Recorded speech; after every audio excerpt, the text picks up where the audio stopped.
TG PG set ద్వారా ఎవరైతే MTech and M pharmacy ఎవరైతే ఇలాంటి కోర్సెస్ ఎవరైతే చేద్దాం అనుకుంటున్నారో సో మోస్ట్లీ ఇక్కడ బీటెక్ ఫైనల్ ఇయర్ స్టూడెంట్స్ కావచ్చు, B pharmacy final year students కావచ్చు, అండ్ ఎవరైతే ఆల్రెడీ పాస్డ్ అవుట్ స్టూడెంట్స్ ఉంటారో హైయర్ ఎడ్యుకేషన్ కోసం మనము పీజీ సెట్ ఎంట్రన్స్ అయితే రాయాలండి.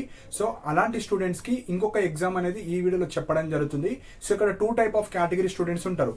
ఒక కేటగిరీ స్టూడెంట్స్ వచ్చేసి పీజీ సెట్ ఎందుకు రాస్తారంటే చాలా మంది మనకి ఏదో ఒక గవర్నమెంట్ యూనివర్సిటీ లైక్ జేఎన్టీ కావచ్చు, ఉస్మానియా యూనివర్సిటీ వస్తే ఆ 2 years లో ఏదైనా గవర్నమెంట్ జాబ్ కి ప్రిపేర్ అవ్వడం కావచ్చు, అలాంటి టైప్ ఆఫ్ కేటగిరీ వాళ్ళు ఉంటారు. సో మోస్ట్లీ వాళ్ళు ప్రిపరేషన్ టైం కావచ్చు అండ్ హాస్టల్ ఫెసిలిటీ కావచ్చు, తక్కువ అమౌంట్ లో వాళ్ళకు హాస్టల్ ఫెసిలిటీ అవన్నీ ఇవ్వడం జరుగుతుంది కాబట్టి వాళ్ళు ప్రిపేర్ అవ్వడం కోసం వాళ్ళు జాయిన్ అవుతారు. First point. సెకండ్ పాయింట్, కొంతమంది మాత్రమే హైయర్ ఎడ్యుకేషన్ లైక్ నేను టీచింగ్ వైపు వెళ్తా నేను అనుకున్న వాళ్ళు ఎంటెక్ చేస్తారు, ఎం ఫార్మసీ చేస్తారు, కొందరు ప్రైవేట్ సెక్టర్ లో వెళ్దాం అనుకుంటారు. సో అలాంటి వాళ్ళు కొంతమంది ఉంటారు. కానీ మెజారిటీ స్టూడెంట్స్ వచ్చేసి 50% to 70% హాస్టల్ కోసం కావచ్చు లేదంటే ప్రిపరేషన్ కోసం వాళ్ళు ఎంటెక్ కావచ్చు, ఎం ఫార్మసీ అనేది చేస్తూ ఉంటారు. సపోజ్ మనకు ఎం ఫార్మసీ కావచ్చు, ఎంటెక్ కి సంబంధించిన జస్ట్ 2 యూనివర్సిటీస్ మాత్రమే ఉన్నాయి మనకు ఎక్కువ అకామిడేట్ ఇచ్చే యూనివర్సిటీస్. సో జేఎన్టీ కావచ్చు, ఉస్మానియా యూనివర్సిటీ కావచ్చు, ఎంటెక్ కావచ్చు, M pharmacy. So Kakatiya university కావచ్చు, పాలమూరు యూనివర్సిటీ, 2 యూనివర్సిటీస్ ఉన్నాయి. కాకపోతే అందులో అన్ని స్పెషలైజేషన్స్ ఉండవు, 1 or 2 స్పెషలైజేషన్ మాత్రమే ఉంటాయి. సో మంచి ర్యాంక్ వస్తే తప్ప మీకు ఉస్మానియా యూనివర్సిటీ కావచ్చు, జేఎన్టీలో మీరు ఎం ఫార్మసీ కావచ్చు, ఎంటెక్ కావచ్చు, మీ స్పెషలైజేషన్ ఏదన్నా కావచ్చు, సో మంచి ర్యాంక్ ఉంటే తప్ప మీకు ఈ 2 యూనివర్సిటీలో సీటు రావడానికి ఛాన్స్ ఉంటుంది. సో ఇప్పుడు ఈ వీడియోలో కంప్లీట్గా మీకు ఒక ఎంట్రన్స్ ఎగ్జామ్ ఉంటుంది. ఆ ఎంట్రన్స్ ఎగ్జామ్ మీరు ఎంటెక్, మీరు బీటెక్ కావచ్చు, బీ ఫార్మసీ కావచ్చు, ఏ గ్రాడ్యుయేషన్ చేసినా పర్లేదు. కాకపోతే నాకు హాస్టల్ కావాలి, సో నాకు 2 years కి సంబంధించిన హాస్టల్ ఫెసిలిటీ, ఫుడ్ అండ్ తక్కువ అమౌంట్లో మనకి ఎంటెక్, ఎం ఫార్మసీ కన్నా తక్కువ అమౌంట్లో మనకు ఈ కోర్సెస్ చేస్తే మీకు తక్కువ కాస్ట్లో అయిపోతుందండి. సో ఆ ఎగ్జామ్ ఏంది, ఆ ఎగ్జామ్లో ఎన్ని సబ్జెక్ట్స్ ఉంటాయి, ఫీ స్ట్రక్చర్ కావచ్చు, ఎవరు ఎలిజిబుల్, సో లాస్ట్ డేట్ ఏంది, సో అవి చెప్తానండి. సో దట్ మీకు యూస్ఫుల్ అవుతుంది. సో నేను ఎందుకు రాయండి అంటున్నానంటే మీరు పీజీసీఎట్ రాయండి, మీకు ఎంటెక్ ఇంట్రెస్ట్ ఉంటే ఎంటెక్ చేసుకోండి, ఎం ఫార్మసీ ఇంట్రెస్ట్ ఉంటే ఎం ఫార్మసీ కూడా చేసుకోండి, తప్పులేదు. కాకపోతే దానికి ప్యారలల్ గా ఈ ఎంట్రన్స్ ఎగ్జామ్ జస్ట్ అటెంప్ట్ ఇవ్వండి. సపోజ్ మీకు అక్కడ జేఎన్టీ కావచ్చు, ఉస్మానియా రాకపోతే నాకు మ్యాండేటరీగా నాకు హాస్టల్ కావాలి, నాకు అంత అఫోర్డబుల్ చేయలేను బయట. సో ఇప్పుడు ఎక్కడైనా మినిమం 6,000 7,000 హాస్టల్ ఫీజు అనేది ఉంది. సపోజ్ నాకు తక్కువ అమౌంట్లో నాకు అయిపోవాలి అనుకుంటే ఈ ఎంట్రన్స్ ఎగ్జామ్ రాస్తే సెకండ్ ఆప్షన్గా పెట్టుకోండి. కంపల్సరీగా ఇది రాయండి, ఇందులో జాయిన్ అవ్వండి అనను. కాకపోతే దీంట్లో వచ్చే బెనిఫిట్స్ ఏందో చెప్తాను, దాని తర్వాత మీరు రాయాలనుకునే వాళ్ళు రాయండి. అవసరం లేదు నేను ఎంటెక్, ఎం ఫార్మసీ చేసుకుంటా అనుకునే వాళ్ళు మీ పర్సనల్ డెసిషన్ తీసుకోండి. సో ఫస్ట్ ఈ ఎగ్జామ్ గురించి అయితే చెప్తాను. సో ఎవ్రీ ఇయర్ మనకు పీజీ సెట్ ఎలా అయితే ఉంటుందో higher education BTech, B pharmacy తర్వాత మనకు డిగ్రీ స్టూడెంట్ నార్మల్ డిగ్రీ ఉంటుంది కదా, బీఏ, బీకామ్, బీఎస్సీ. సో వాళ్ళకు కూడా హైయర్ ఎడ్యుకేషన్ సంబంధించిన సిపి గేట్ ఎంట్రన్స్ ఎగ్జామ్ ఉంటుంది every year. So common PG entrance exam అని ఉంటుంది, CP gate. So every year conduct చేస్తారు వాళ్ళకు. కాకపోతే ఆ పీజీ ఎంట్రన్స్ లో కూడా మనకు కూడా ఎలిజిబిలిటీ ఇస్తారు. సో ఎవరైతే బీటెక్ గ్రాడ్యుయేట్స్ ఉంటారో, బీ ఫార్మసీ కావచ్చు, సో ఎనీ గ్రాడ్యుయేషన్ కి సంబంధించిన కొన్ని పీజీ కోర్సెస్ ఉంటాయి. సో ఇప్పుడు ఇక్కడ మనకు బీటెక్ కావచ్చు, బీ ఫార్మసీ ఉన్న క్వాలిఫికేషన్తో ఉన్న వాళ్ళకే ఎంటెక్ కావచ్చు, ఎం ఫార్మసీకి ఎలిజిబుల్ ఇస్తారు. కానీ కొన్ని పీజీ సబ్జెక్ట్స్ ఉంటాయి, వాటికి ఏ గ్రాడ్యుయేషన్ అన్నా సరిపోతుంది, అంటే ఎవరైనా చేసుకోవచ్చు. అలాంటి సబ్జెక్ట్స్ మనం ఎన్రోల్ అవ్వచ్చు. సో అవి ఎన్ని ఉన్నాయి, సో దానికి సంబంధించిన లాస్ట్ డేట్ అవి చెప్తాను. సో మనకు లాస్ట్ డేట్ వచ్చేసి 17th July without fee. So ఈ సిపిఎడ్కి సంబంధించిన రిజిస్ట్రేషన్ లింక్ కూడా కింద ప్రొవైడ్ చేస్తాను డిస్క్రిప్షన్లో. సో ఇంట్రెస్ట్ ఉన్న వాళ్ళు అది క్లిక్ చేసిన తర్వాత మీకు detail notification, syllabus copy, so dates, exams ఎప్పుడెప్పుడు ఉంటాయి, ఎన్ని సబ్జెక్ట్స్ ఉన్నాయి, అన్ని డీటెయిల్గా వెబ్సైట్లో ఉంటాయి, మీరు డౌన్లోడ్ చేసుకోవచ్చు. సో లాస్ట్ డేట్ వచ్చేసి 17th July with late fee వచ్చేసి 24th July అండ్ 2000 లేట్ ఫీతో 28th July.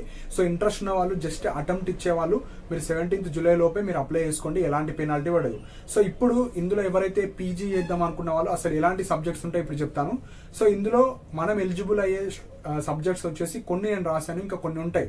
సో అందులో వచ్చేసి MA English, so master of arts అంటారు, MA English, MA history, MA economics, MA journalism and mass communication, master of social worker, tourism management కావచ్చు, MA political science కావచ్చు, MA psychology కావచ్చు, MA public administration, social science. So ఇలా చాలా subjects ఉంటాయి, కొన్ని మాత్రమే చెప్పాను. సో ఆ పీడిఎఫ్ ఉంటుంది ఎలిజిబిలిటీ అండ్ ఇట్స్ కోర్సెస్ సంబంధించింది, అది డౌన్లోడ్ చేసుకుంటే మీకు అన్ని కనిపిస్తాయి. సో మనం ఎనీ గ్రాడ్యుయేషన్ ఉంటుంది ఎలిజిబిలిటీ క్రైటీరియా, ఎనీ గ్రాడ్యుయేషన్ ఉంటే మనం కూడా ఎలిజిబుల్, అంటే బీటెక్ చేసిన వాళ్ళు, బీ ఫార్మసీ చేసిన వాళ్ళు అందరు ఎలిజిబుల్ అవుతారు. సో మీరు ఎన్నన్నా రాసుకోవచ్చు. ఇక్కడ స్పెషాలిటీ ఏంటంటే మీరు నాట్ ఓన్లీ ఒక సబ్జెక్ట్, ఇక్కడ పర్సనల్ సబ్జెక్ట్. ఇప్పుడు ఎగ్జాంపుల్ ఎంఏ ఇంగ్లీష్ ఉంది, ఎంఏ ఇంగ్లీష్ రిజిస్ట్రేషన్ చేసుకోవచ్చు, ఎంఏ పబ్లిక్ అడ్మినిస్ట్రేషన్ రిజిస్ట్రేషన్ చేసుకోవచ్చు, మీరు ఎన్ నంబర్ ఆఫ్ ఎగ్జామ్స్ కి రాసుకోవచ్చు. ఇక్కడ సపరేట్ ఎగ్జామ్స్ ఉంటాయి. మీరు ఎంఏ ఇంగ్లీష్ రిజిస్ట్రేషన్ చేసుకుంటే ఎంఏ ఇంగ్లీష్ ఎంతమంది అయితే ఆప్ట్ చేసుకున్నారో వాళ్ళందరికీ ఒక ఎగ్జామ్ కండక్ట్ చేస్తారు. సో 1 or more ఎన్నన్నా రాసుకోవచ్చు, మీ ఇష్టం. మీకు ఓన్లీ క్యాంపస్ కావాలి, నాకు ఏదో ఒక క్యాంపస్ వస్తే మీరు 4, 3, 5 ఎన్నన్నా ఎగ్జామ్స్ రాసుకోవచ్చు. ఎందులో అయితే బెటర్ ర్యాంక్ వస్తుందో మీకు అందులో కౌన్సిలింగ్లో పార్టిసిపేట్ చేసి అందులో మీకు జాయిన్ అయిపోవచ్చు. ఉస్మానియా యూనివర్సిటీ, కాకతీయ యూనివర్సిటీ కావచ్చు, చాలా యూనివర్సిటీస్ ఉంటాయి. సో ఇప్పుడు మీకు ఎలాంటి యూనివర్సిటీలో సీట్ వస్తుంది? సో మెయిన్ పాయింట్ వచ్చేసి మనకు ఉస్మానియా యూనివర్సిటీ, కాకతీయ యూనివర్సిటీ వరంగల్ కావచ్చు, తెలంగాణ యూనివర్సిటీ నిజామాబాద్ దగ్గర కావచ్చు, Mahatma Gandhi university, Palamuru university, Satavahana university, JNTH, so మన JNTHలో కావచ్చు, అండ్ కోటి ఉమెన్స్. సో ఇవన్నీ టాప్ మోస్ట్ యూనివర్సిటీస్ అండి. సో అన్నింటిలో కూడా హాస్టల్ ఫెసిలిటీ ఉంటుంది. ఈ కోర్సెస్ వచ్చేసి కొన్ని యూనివర్సిటీలో ఉంటాయి, కొన్ని యూనివర్సిటీలో ఉండవు. సో ఆ డీటెయిల్ ప్రతి కాలేజీలో ఎలాంటి కోర్స్ ఉంటాయి, ఎన్ని సీట్స్ ఉంటాయి, ఫీ స్ట్రక్చర్ కావచ్చు, అన్ని వెబ్సైట్లో PDFs ఉంటాయి, అవి మీరు చూసుకోవచ్చు. సో ఈ యూనివర్సిటీలో మీకు సీట్స్ అయితే రావడం జరుగుతుంది.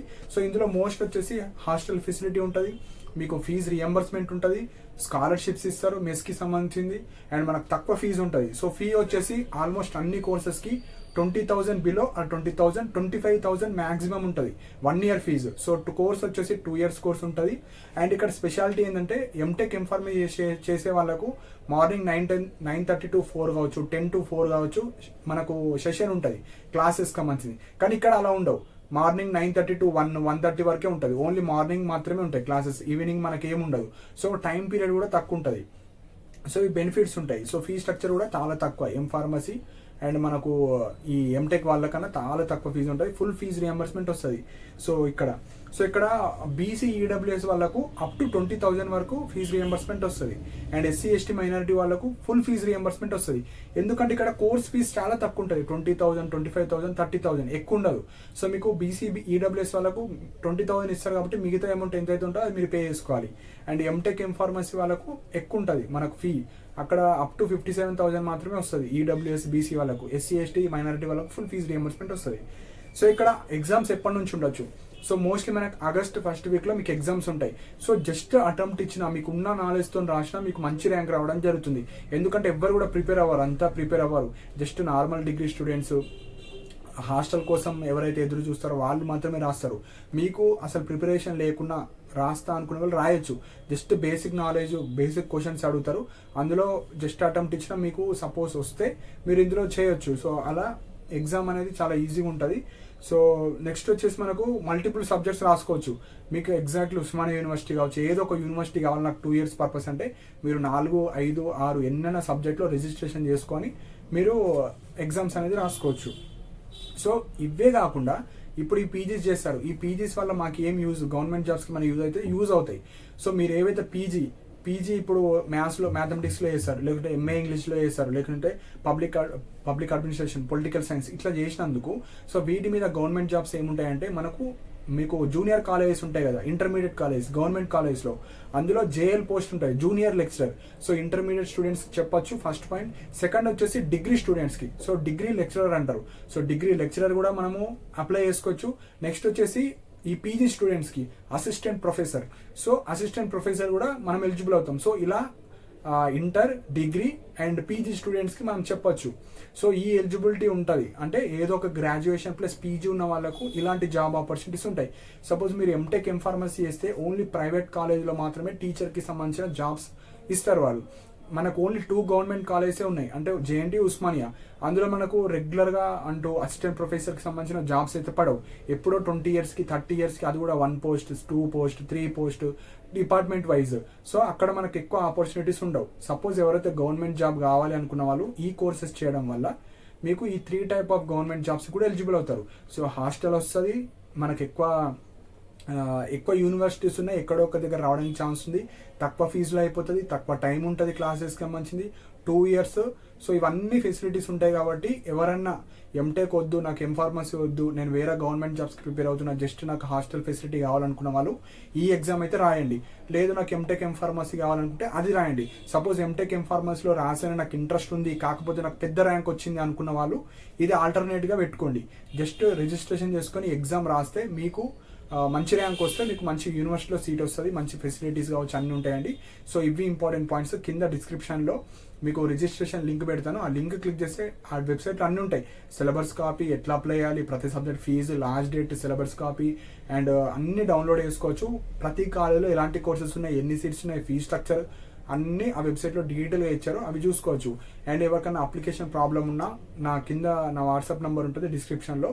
పర్సనల్ గైడెన్స్ కావాలనుకుంటే 100 రూపీస్ పే చేయండి. మీకు కౌన్సిలింగ్ వరకు, మీ యొక్క సీట్ అలాట్మెంట్ అవ్వే వరకు మీకు ఉన్న డౌట్స్ అన్ని క్లారిఫై చేయడం జరుగుతుంది.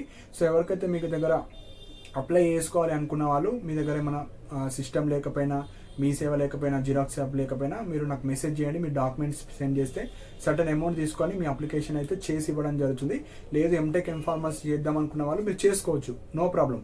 సెకండ్ ఆల్టర్నేటివ్గా ఎవరైతే చేద్దాం అనుకుంటారా, this is the best exam.